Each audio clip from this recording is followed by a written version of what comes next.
and want to know what healing looks like? Do you need a release from the inappropriate shame or freedom from feeling unworthy? In this 3-part series, we will look at the stages of healing from sexual abuse, such as the trusting oneself stage, the anger stage, disclosures and confrontation stage, and the resolution and moving on stage. The importance of knowing the effects that sexual abuse has had on a survivor's life is a key step in the healing process.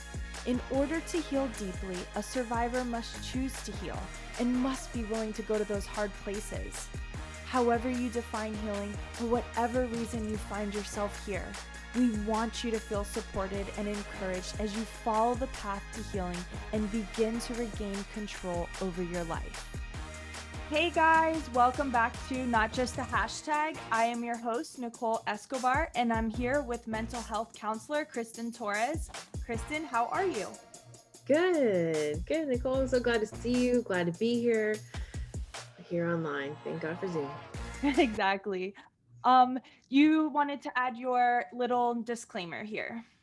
Yeah. So just a reminder as we kind of get into this that our podcast is not considered advice because we don't probably know you directly or your situation. So this doesn't take the place of advice from your doctor or your therapist or anyone else that you're working with right now. So it's just for education and hopefully encouragement. And we're just glad you're here and joined in with us.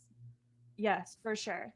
Well, thank you, Kristan. I just want to remind everyone that this is a 3-part series, which was originally a 2-part, but as you see, we have so much here.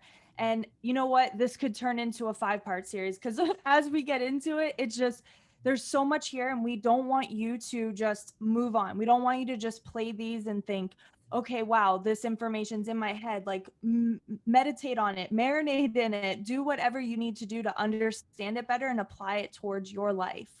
So, on this episode, we are going to be looking at trusting oneself, anger, disclosures and confrontations, and a resolution to move on.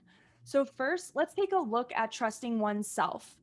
So, tragically, experiences of sexual abuse can make it difficult to trust yourself.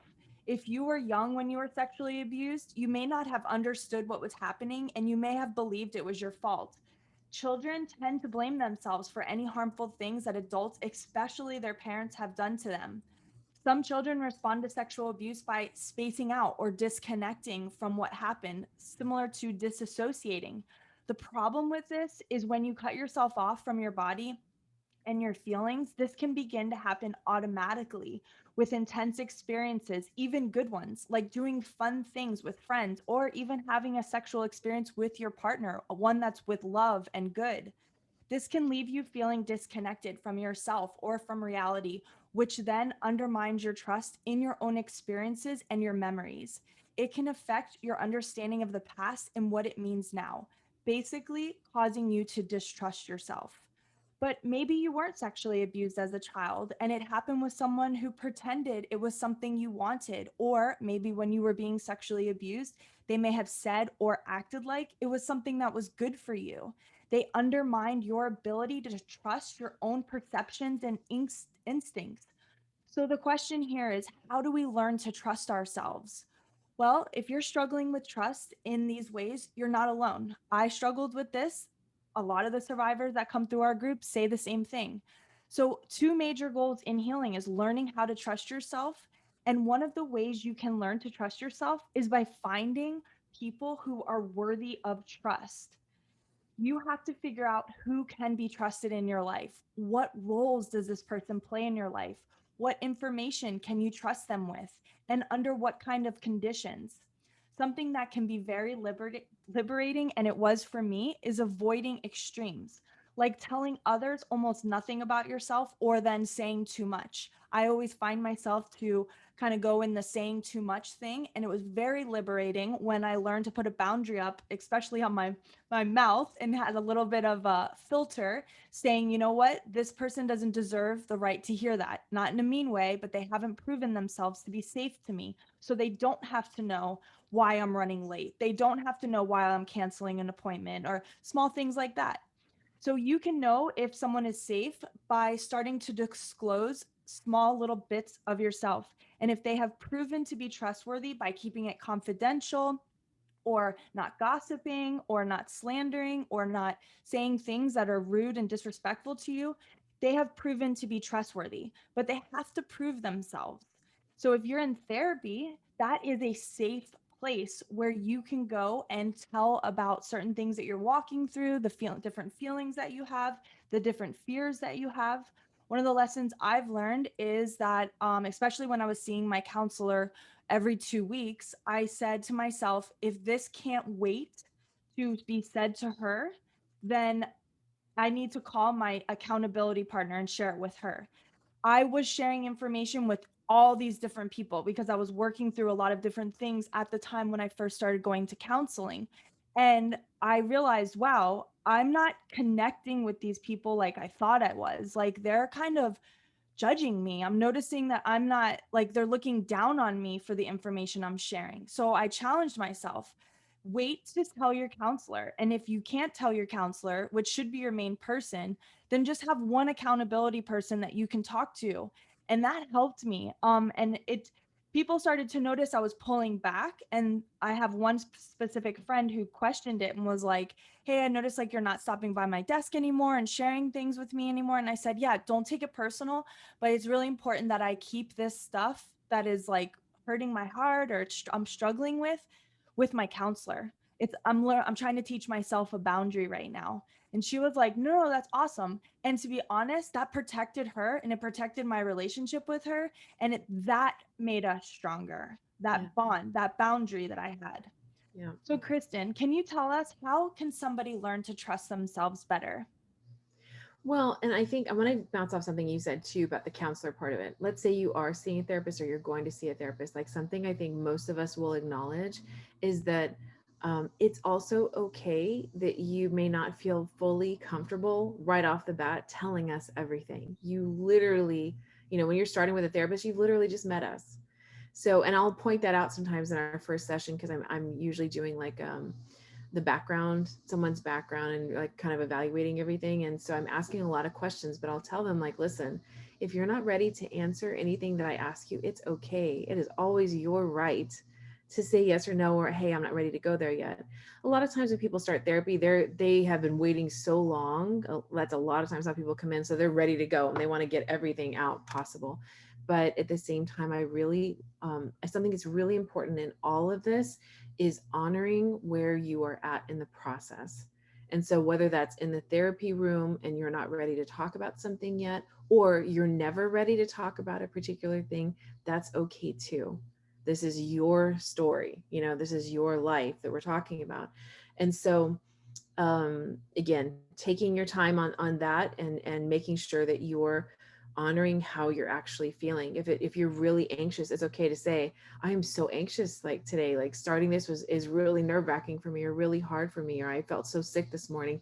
And again, for some people, they feel a combination of things, like almost excited because they're getting started on a process, and then nervous at the same time. That's normal too. So something you first mentioned about learning to trust yourself was learning to trust other people. And I think that is a good place to start too, is to um, start to um, again honor where you're at in your process, but also be willing to practice kind of determining who's safe and not safe to be in your life. A lot of times um, I will describe it almost like a tennis match, which I don't play tennis, my husband does, um, but just think of the back and forth, right? When you play tennis, you're not just hitting all the balls over and the other person's just standing there watching you, because who's going to play that game? That doesn't sound like a very fun game, right? So there is a back and forth, a back and forth. And that's very similar with relationships. You toss something over and you see what gets tossed back. Is it empathy? Is it kindness? Is it understanding? Is it someone being non-judgmental? Are they actually hitting a ball back to you, or are they just standing there watching you hit balls over? Then that's not really a relationship, is it? That's just one-sided. Now that's different, of course, when we're talking about therapy. With therapy, you're not going to get much as far as personal information from the therapist, and that's because the therapy experience is for you as the client, not about the therapist. But do you see what I'm saying in a relationship? Like I think tennis is such a good picture of a back and a forth. And as you do that back and forth, you start to learn more exactly what you're talking about, the character of the person. How are they actually responding to me? Are they responding? Are they sharing things too? So like it's an equal back and forth. Because if it's just all you sharing everything and that person's not sharing anything, who wouldn't be uncomfortable with that? Right? Right. Yeah. And I mean, also, like, sometimes I think about situations like with a parent. For instance, my mom, I would share stuff and then it was like a judgmental, critical response. And that would make me close up. And so I would feel like, so it's hard to push yourself forward when you have, kind of like, especially when family dynamic, you have to sort of work through certain things and be the bigger person and try to, continue to move the love forward, or the relationship forward. But especially when it's met with, criticism or judgment, it's really hard. And especially with sexual abuse, because a lot of times, if you do disclose to your parents, what you're feeling, or you share about what happened to you, they close up, they clam up, they get angry, they get sad, they don't know how to respond. And then that could cause that person who is sexually abused to take responsibility again, or to look back at themselves and thinks they've done something wrong. Yeah. And it's, so what would you say for a person who is trying to trust themselves better still with their family dynamic, because maybe their family hasn't taught them good trusting skills, Sure. and they've taught them the opposite of how to trust people by being critical or By judgmental. closing off, by Yeah. isolating, by all those things, right? That we do to try to, so to speak, keep ourselves safe. The truth is, we need other people. We can't just do this alone. We can't just power through, so to speak. And ultimately, spiritually, we need our connection with God. We need our connection with the Lord, because he promises to never leave us nor forsake us. So he's walking through this process with us. But I cannot emphasize, I think, enough about um, the honoring where you're at, what you're feeling. Am I comfortable? Like, what am I feeling right now when I'm around this person? Do I feel comfortable? Am I closing up? Am I withdrawing? There's probably a reason for that. So that my encouragement would be is to explore that, but you're going to probably need someone to explore that with, to understand that better. But I think where we go wrong in this is because when we've experienced abuse, you didn't have a voice, you didn't have a say in what happened to you. And so that voice is lost. And you have learned to likely shut things down, shut parts of yourself off. But in order to heal, in order to listen and trust yourself, you have to actually listen to yourself. You have to honor where you're at. You have to honor when you're feeling uncomfortable or not ready to do something again, so you can talk about it with someone who is trusted that can help you understand where that's coming from. Because if you tell me, for example, Nicole, if like you were to say to me that, hey, when I go to dinner or coffee or whatever with such and such friend, I always feel this like some like discomfort, like I feel sick to my stomach or something, like if we were to kind of talk through that, I probably one of the first questions I would ask is, um, like, does that person remind you of anyone? Right? Like we want to explore like what's going on about that person or the place where you guys meet. It may not even be about them, right? But where do you guys meet? What do you usually talk about? What's the dynamic of your relationship like? Like, again, this is if I were your therapist. This is not like necessarily a friend doing this. But so to kind of talking through. So in other words, what we're doing is we're honoring what you're feeling. We're not just skipping over it. We're not telling you to suck it up. We're not telling you to get past it, get over it, pretend it's not there. None of that will help you trust yourself, but instead actually listening to yourself. And sometimes our feelings and our sensations on things, like feeling sick to our stomach or something, is a little bit off, or it's skewed, or it's actually about something else. So we're going to need to explore it more. But one of the things, like for example, in therapy that we work on a lot, is having people be compassionate toward themselves and toward their experience. And that's hard because, again, one of the survival things after going through abuse is that you're going to be probably pretty harsh on yourself That was one of the ways that you picked up and survived the situation. And so learning to be compassionate and patient with yourself is a challenging thing to do, but it's so important because you cannot grow or heal or change unless you're actually patient and compassionate with yourself. That Mm. harsh internal environment, internal talking to yourself, what's your problem? What's my problem? Why can't I get it together? Why am I always like this? That is not going to produce growth. Right. And I mean, if it comes into your mind even for a second, you can change that language quick by saying, okay, you're doing it again. You're doing the negative thing. But like, start saying positive things and replacing that negative because Sure. it takes practice, right? Like, I know, Well, but also once you understand it, I think the yeah. key that I'm talking about, the first step before even understanding it is recognizing it, recognizing that you're having a reaction or a thought to something and being willing to explore what that's about. That's what I'm saying. Before even relabeling it and all those things, what is this about for me? Because that's what didn't happen when the abuse happened. There was no one attending to the wound, Mm. and you were wounded. I tell people they'll come in and like, you have wounds that need to be attended to. And when we have physical wounds, we attend to them. If you have a gaping, like a gash on your arm, right? We're going to attend to that because what's going to happen if we don't? It's going to get infected. It's going to get worse. It's not going to heal right. If there's a break, we're going to attend to it. We're going to properly, you know, thank God I haven't had a broken anything, so I don't know. Okay, so but I think that they're sometimes going to set it right? They sometimes have to reset it, or they're going to put a cast around it, or whatever needs to happen. The point is, it's going to be addressed. But when we have emotional wounds or abuse that is not seen, that is not visible, many times it was never addressed. It was never attended to.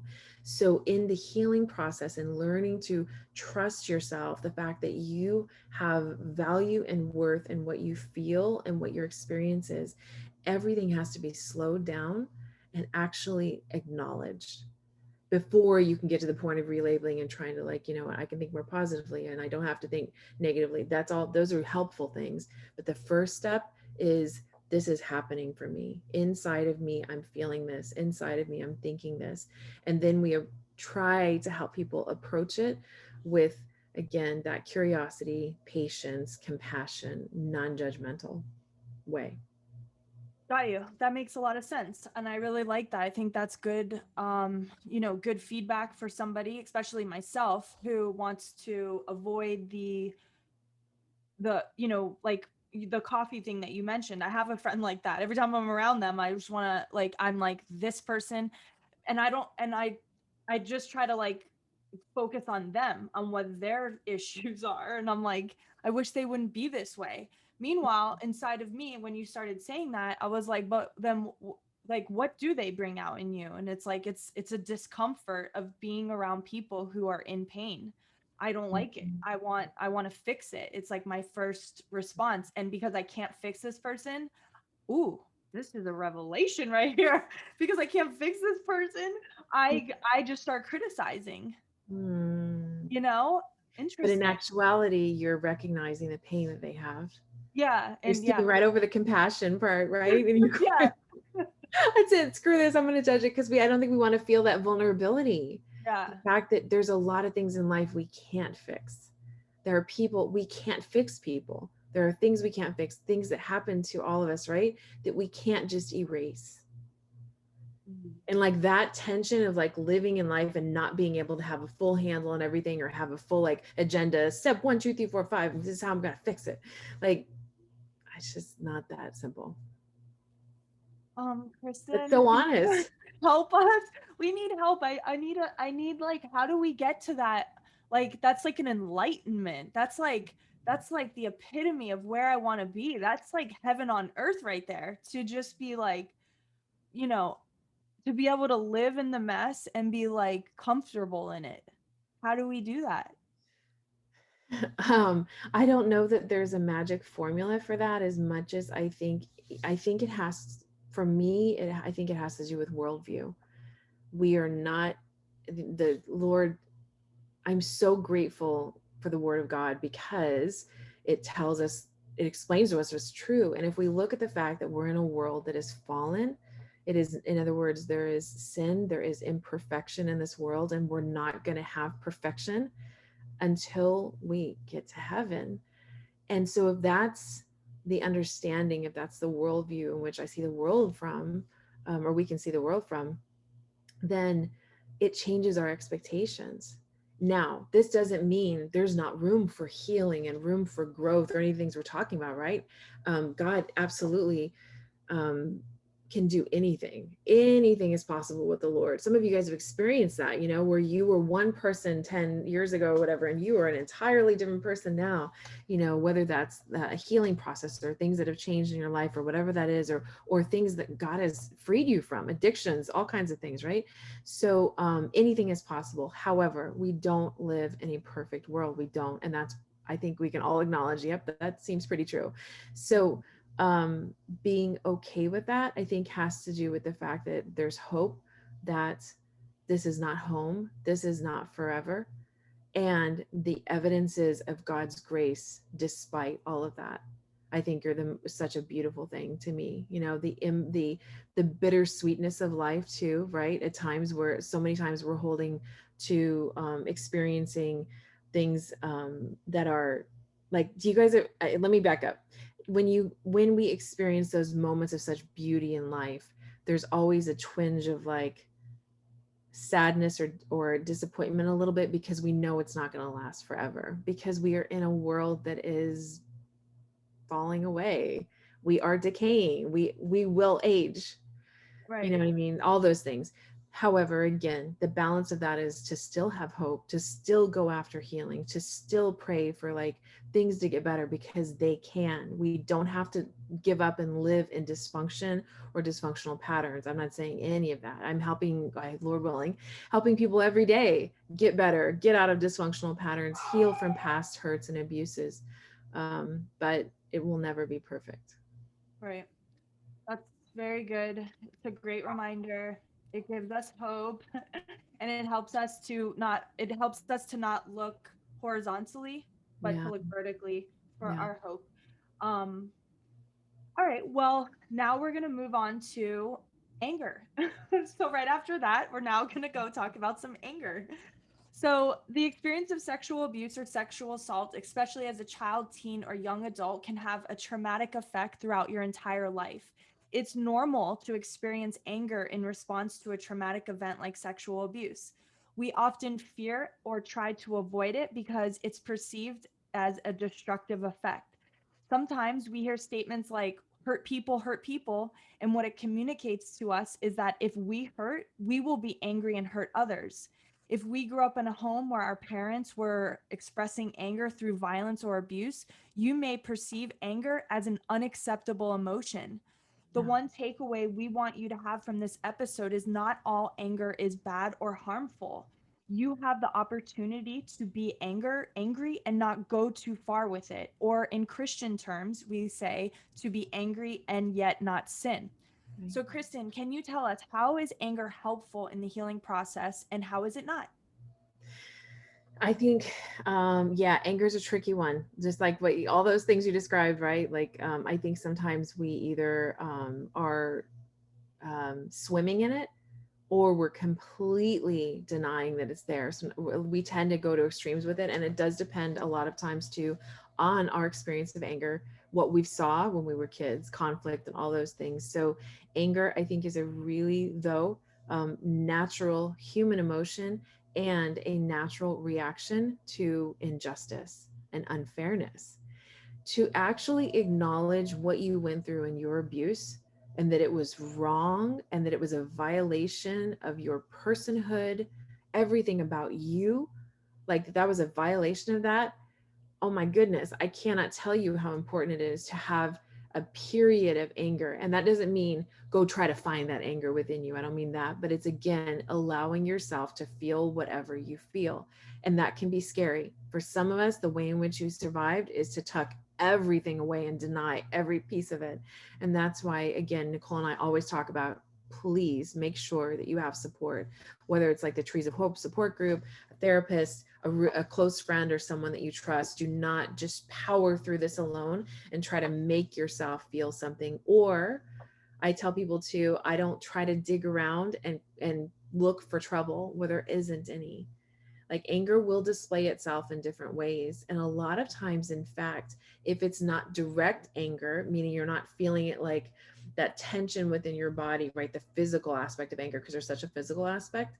A lot of times, the way in which anger is living inside of your body is depression. Anger turned inwards is depression. Because if you never address the anger at what happened to you or your experience, then you hold it all in and you contain it all within yourself, why wouldn't you become depressed? Because that's incredibly disempowering to feel like, again, those same messages that were given to you in the abuse. I have no voice, I have no choice, I can't get out of this, I'm trapped. So if you take all of the natural anger reaction to that, when it's actually safe to feel it, right, when years later or whatever it is, and you pull it all within yourself, it's going to be disempowering, and you're of course going to feel depressed. Many people who are walking around depressed are actually angry, and they just never have had a safe place to express that. So it is a part of the healing process, because you're actually putting a line in the sand and saying, no, this was wrong, this was not my fault, this should not have happened. Now, what we are responsible for, and it's such an important part of the flip side of this, is we are not responsible for what happened to us, but we are responsible for our responses to it. As a child, right, as children, a lot of times we developed ways of coping which worked at the time, but turn out to be years later, it turns into some dysfunction. And so we do need to address and deal with that. And that's where we can get things pretty twisted up. And so it's important, I think, though, still to go back and acknowledge the anger, but not stay in that place. Anger does provide a level of energy and fuel to address the things that we need to address, but it cannot be the primary place that you're coming from for your healing. Because I know we've all at least met a person like that, or maybe that is you that we're describing, that is just flooded with anger all the time. You don't know what to do with it. Like, so again, anger is an important part of the process, but it's not all of it. And it's not meant to be carried forever or denied. Either which way is not helpful. So the first part of it is just acknowledging, like, I'm angry. When I think of this, I am angry. And ideally with someone that you trust, someone that you feel safe with. So Again, it's when you ask, when it's not helpful, it's when it's turned inwards into depression. You deny that it's there. You're basically angry at yourself and you're taking it all out on yourself. You know, that's not helpful. Or holding on to it and just stirring that pot, right? Again and again and again, and just thinking of all the things that make you angry. Like some people live off of that energy, you know, and it's just, it's not a good place to live from. You will burn yourself out, let me tell you. If that's what everything in your life is about, anger, like, or retaliation from what happened, you will fry yourself out. hmm, very good. That was great. All right, so now let's take a look at disclosures and confrontations. So, disclosure directly, sorry, rewind. Directly confronting the abuser and or one's family. Let me rewind. Now let's take a look at disclosures and confrontations. So, directly confronting the abuser and or one's family is not for every survivor, but it can be a dramatic helpful tool. If you have made the decision to confront, here are a few things we want you to remember. It's not just do it haphazardly or whenever. It is at the right time, in the right place, and with the right supervision and preparation. You can confront the person who abused you. You have the freedom to decide whether you want to do it as a personal confrontation or a simulated one. A simulated one is like reading a letter or confronting a chair or another person who is acting in the place of the abuser. Another suggestion is if you have a picture of the person who abused you, putting it into a chair on a table and reading, or putting in a mirror and reading your letter and or confronting it in that way. The key to remember in this stage is the purpose of the confrontation is to release your feelings of hurt and anger. Did you want to add something here, Kristan? Yeah, and I think this is all like really, it's all helpful, and I do think it's, again, just in remembering that, to honor where you're at in your process. none of these things should be like rushed into because I'm supposed to do this. Like if you're not ready, you're not ready. And you need to make sure you have support, especially when doing this, when if the potential of confrontation. Absolutely. So, yeah, that just leads me to my next point, which is seek the help of a professional to Yep. decide when you want to confront and whether actually if confrontation should even be done. If it's there's a lot of factors that come into an actual confrontation, and we go over that thoroughly in our book. We don't just say, hey, go do this. We first have a chapter in there about forgiveness. We want you to think and consider forgiveness first before you confront, because we don't want you to just forgive them in the next step. Our goal is to help you not be so angry and to let it go, but to still address everything thoroughly and completely, and not just take it and put it under the rug. A lot of times Christians do this. We put this under this Christian rug and we say, well, God wants us to forgive. That he does.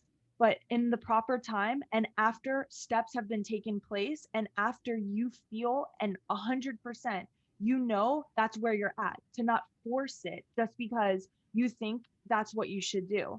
I've had many people in my groups and in groups that, I've also sat in, that have said this, that they've called their perpetrator, that they've confronted them with this stuff, and their response was denial, was reframing it on them, and that set them back. So If that's I a can, hard one. it is a hard one. And I think here's what I would say about that too. That's why it's so important, the timing of when you do this and all of what you just said, making sure you have support and everything. Because in my experience, I think you have to be at a place where you need to say what you need to say. If you're deciding to say something to that perpetrator, about what happened, that you're in a place where you need to say it regardless of their response. You're not looking for a particular response from them. It's just for you stating what's true, and will in your desire to move forward. Move forward. And move forward, by the way, does not mean of course, abuse situations, stories look all kinds of different ways. Okay, so move forward doesn't necessarily mean this person is going to be a part of your life going forward. Maybe for your situation it is. Everyone's is different, and that's why we say even at the beginning, we know we can't speak to every situation. But yeah, it's really important that you're far enough along in the process before you were to do something like this, that you are stable enough to where regardless of their response, you're going to be okay. And that doesn't mean that you're not going to maybe cry or be upset or have to grieve the fact that that person dismissed you, denied it, tried to make you feel shameful, flipped it around to guilt you and so forth. But just that you have your support in place, and you know what, I'm going to be okay regardless of what their response is. I've Yeah. gotten this far. Yes. Yeah. I mean, I just feel like adding to that is the unit that we do this is unit 11. There is 10 units in front of that is hard, Yeah. hard work. And in unit 11, when we talk about confrontation, we go deep into exposing more of who the perpetrator is. We talk more about maybe what their backgrounds are like, what statistically a perpetrator is like or an abuser is like, and what some of them go through. We don't do it to excuse it away. We try to have you just help you understand maybe this person is not capable of receiving from you. They're not capable of apologizing. They're not capable of taking, responsibility. We Yeah. talk through, take how do you not place the blame after on yourself after you've confronted. And one of the other things that we do is we tell the person, the victim, to write or to address each person individually. So if you were sexually abused by multiple people, it's multiple letters. We do a lot in letters. That's really what our focus is we don't really want you to confront unless you have a victim's advocate or a mental health counselor or a police officer.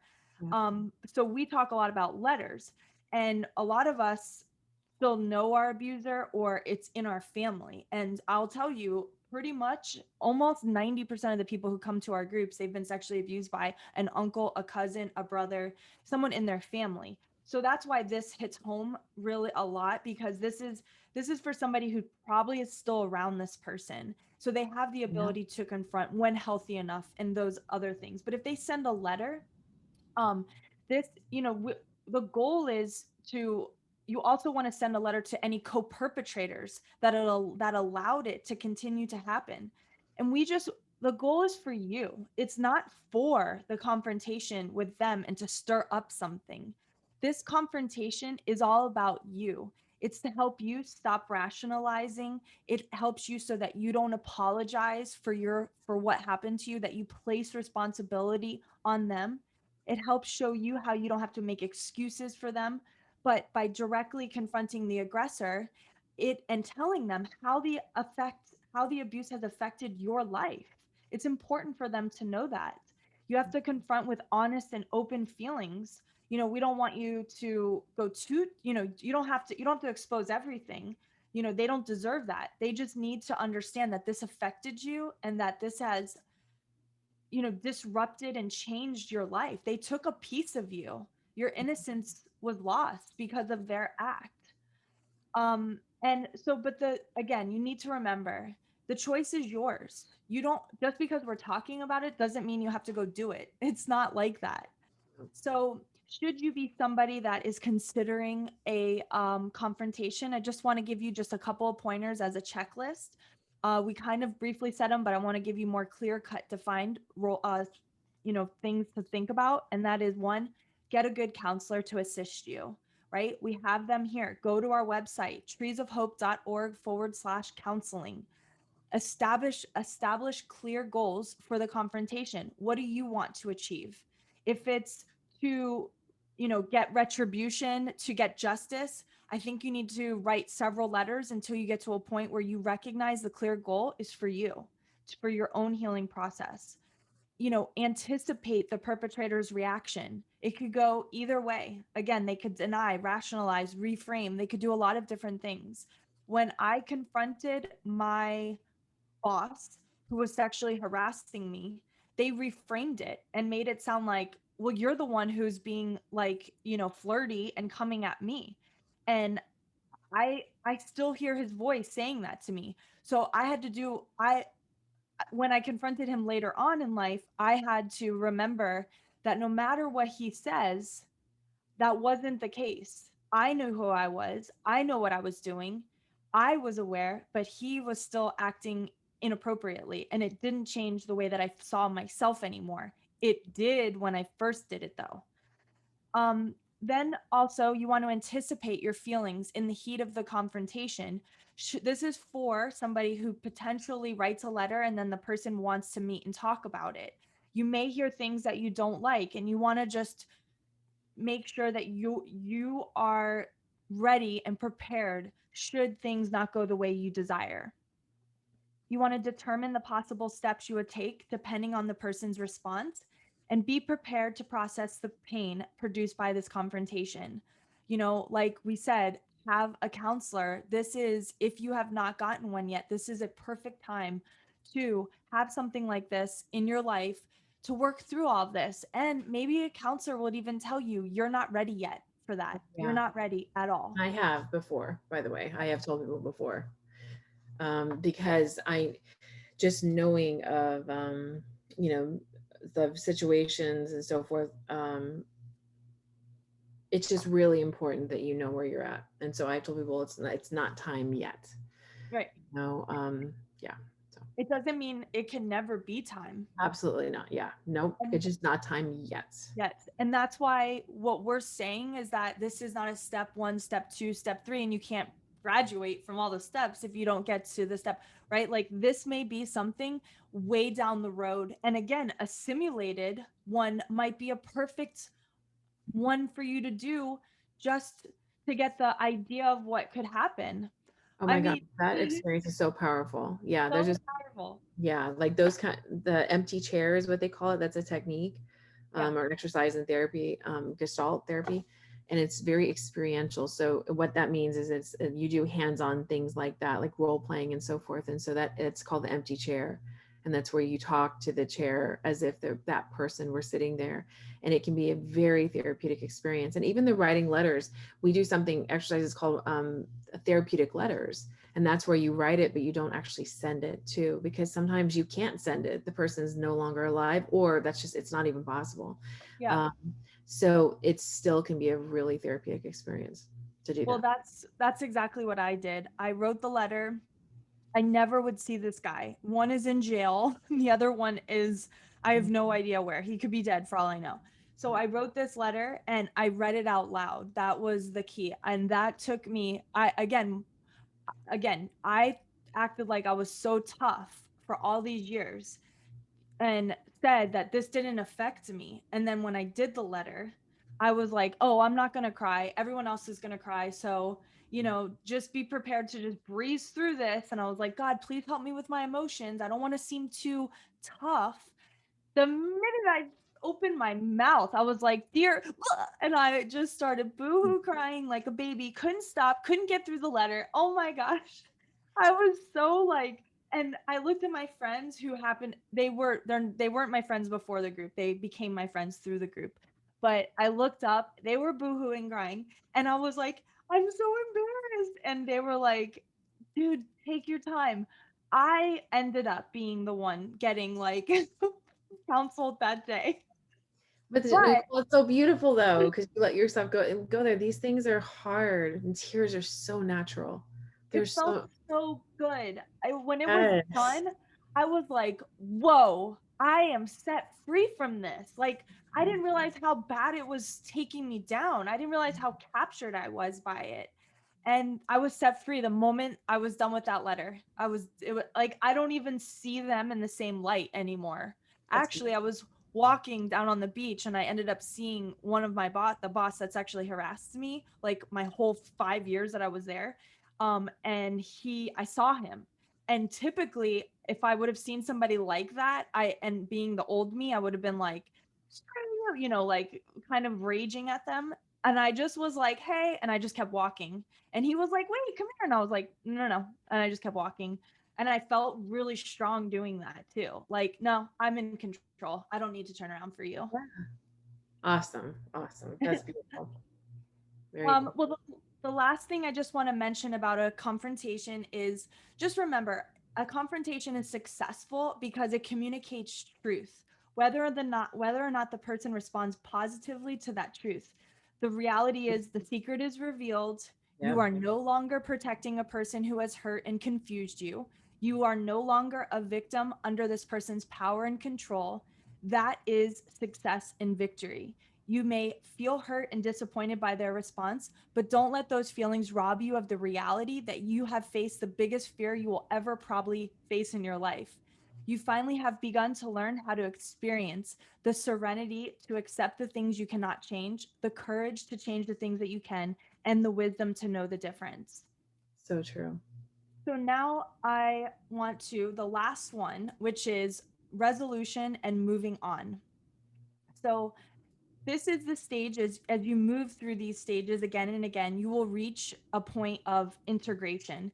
Feelings and perspectives will stabilize. One will come to terms with the abuser and other family members or, anybody who was a co-perpetrator. One won't erase history or they will make some deep lasting changes in their life. They have gained awareness, compassion, and power through healing, and they'll have the opportunity to work towards a better world. So, Kristan, how can a survivor move on and resolve not to let their abuse control them anymore? Just real quick. I'm only laughing because I'm thinking about how like these are such big things. I think that that description that you were sharing about the resolution and like moving on is beautiful. It doesn't always look that way for everyone. Everyone's I think a little different. There's for some people that's absolutely the way that it looks. There is growth. They are able to move on. They have had healing. Deep changes and lasting changes have happened. For some of you, it may be really just step by step. You may be ready to do a couple of things this year and it's going to be 5 more years to do something else. And I'm not predicting that for anyone. It's just, this is what I've seen. And again, I think you have to honor where you're at, honor what you're ready for. And we as other people, whether it's helpers like myself, like a therapist, or a friend, you have to be okay understanding that everyone has their own journey and we're not responsible or in charge of anyone else's journey. We can encourage people along the way, but sometimes it just takes time to get there. So, can someone get there? Absolutely. Can they get to a place where the abuse isn't controlling them or defining them anymore? Absolutely, for sure. I have seen that. I've worked with people that that's where they are at. It literally has, it is something that happened for them, but it just does not define them anymore. And now they are just in a place of, like you were talking about, of strength, of health, and healthy boundaries and healthy relationships and so forth. um, i think I think that process has to do with going through like the stages we've talked about, the healing process itself, being patient and compassionate with yourself, going through this, asking for help when you need it, and then being willing to ask for help in the future when you may need it again. I don't mean you're going to go through the same thing again, but it's just sometimes we need more help. And that's why I was saying too, sometimes you reach a certain part and then it's not going to be until a little bit later to where you reach another part of it. And but I think that willingness to ask for help is so important too. Yeah, one of the things that I've resolved in this sort of stage is that I'm usually somebody who doesn't, look at life. I try to look at life positively as much as I can. But that can be a hindrance in relationships because you're constantly like, yeah, I'm great. I'm doing good. How are you? And your friends are always like, oh, and you're like, well, no, like life is really good. I can't help it, but life is really good. But then there's times where it's not good. And I've learned to text a friend or, even just you recently, you asked, and I was like, okay. I usually am not like that. And so I have been challenging myself to let people into that and to allow them to speak into it and give, some advice or to encourage or whatever, because yeah, we say this all the time. Like, you're going to ebb and flow through these stages. Yeah. Different times in your life are going to bring on different stages. And like I said, obviously, I always want to be in the resolution moving on stage. And I think for the most part, sometimes, my first sexual abuse offender, of course, I feel like that's pretty much behind me now. But there's times where certain things come up in my life of past relationships or where somebody violated me, maybe not in a total sexual abuse, but they took something from me, like, something to do with a friend or whatever, something that triggers that thing. It brings me all the way back to a feeling like that again. And, um, I have to be honest and open about my feelings and be honest and say, like, okay, maybe I'm not fully there yet. Maybe I'm not, 100% there. Does it mean I have What's to? that like? Yeah. What do you mean? What's that like to say exactly what you just said though? It's Say, freeing. maybe I'm not fully there. Okay, maybe I do need to look at something here or whatever. What's that like? It's freeing. Yeah.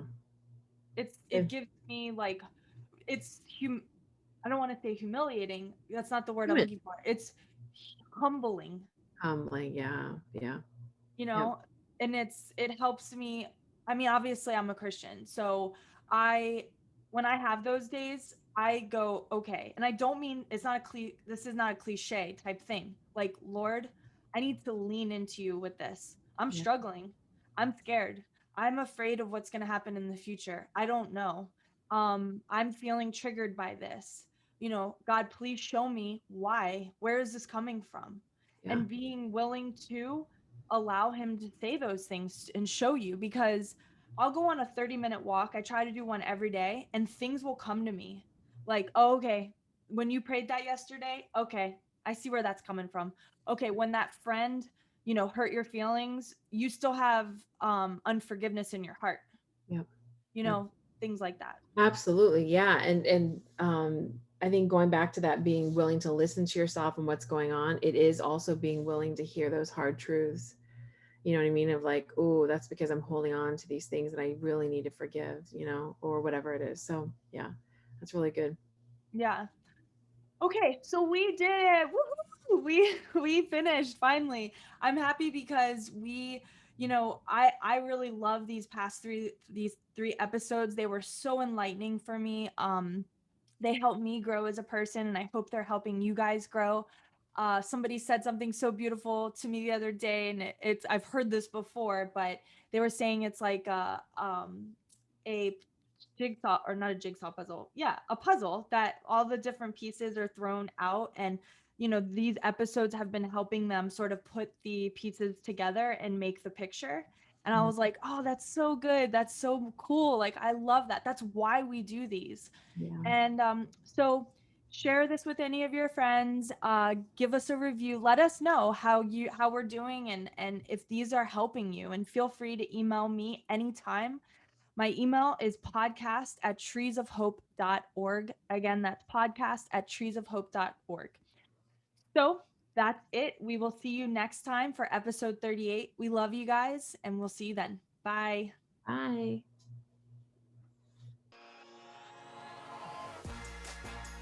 Thanks again for listening. To hear more messages like this one, make sure to subscribe and check out our podcast channel for past episodes. Maybe even consider rating the podcast or share it with one of your friends. It really makes all the difference. For more content from Trees of Hope and to connect with us, go to treesofhope.org. We love you. Bye.